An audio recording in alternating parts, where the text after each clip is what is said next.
Hello guys, welcome to my channel.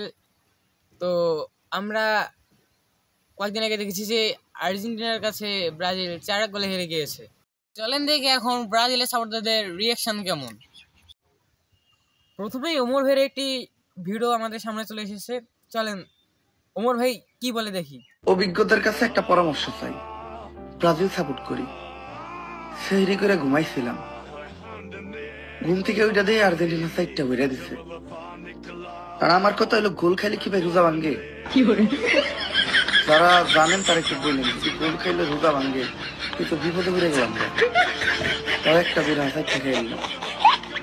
না ভাই, আমার তো মনে হয় না যে গোল খেলে রোজা ভাঙবে।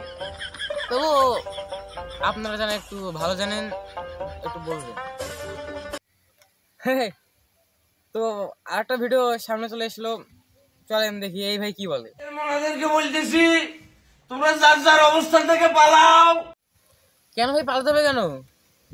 আর্জেন্টিনার সাপোর্টার কি কিছু বলেছে? তাহলে এই দেখুন আমার পেশি বিচিতে টোকা মারতে তো পেশির কোনো দরকার হয় না। দুইটা আঙুলে মারবো, টাকা নিচে দুটো খুলে পড়ে যাবে। আগামী 2-3 বছর আর গাত্তা থেকে বাড়িও না বাবুরে। আর্জেন্টিনার ফলাফল এগুলো খুলতেছে, খুঁজতেছে ব্যাগেরে, খেজুরের পর খেজুর ধরা দিতেছে ভাইয়া, হালির পর হালি।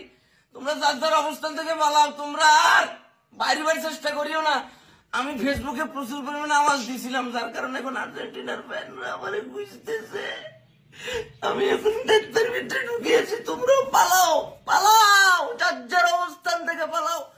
এগুলো মানুষ না, মানুষ না রে। রোজা রমজানের দিনে মানুষ মানুষের সাথে এগুলা করে। তোরা গোল দিবি কমাই দে, তোরা এতগুলা গোল কেন দিবি তোরা? ঠিক আছে ভাই, এতগুলো গোল দেওয়ার কোনো দরকার ছিল?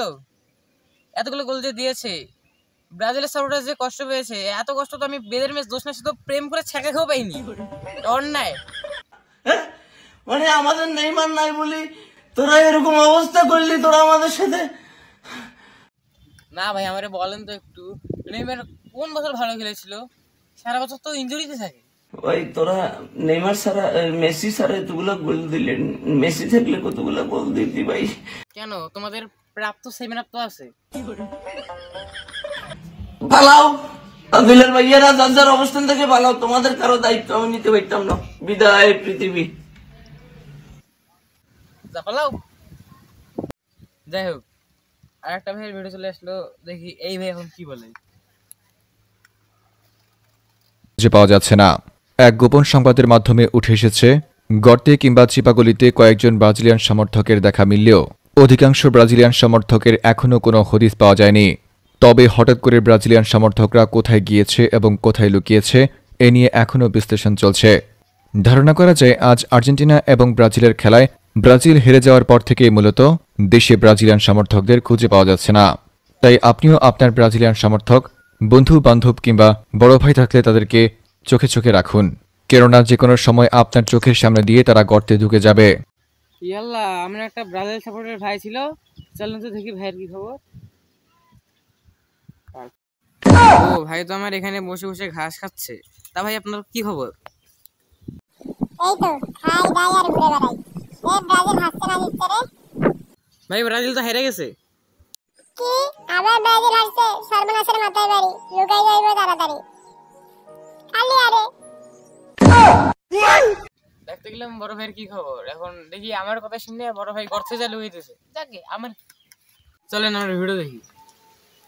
এছাড়াও আপনি যদি আপনার পরিচিত কোনো ব্রাজিলিয়ান সমর্থককে খুঁজে না পান, তাহলে এখনই আপনি আপনার বাড়ির আশেপাশে থাকা গর্তগুলোতে ভালো করে দেখুন।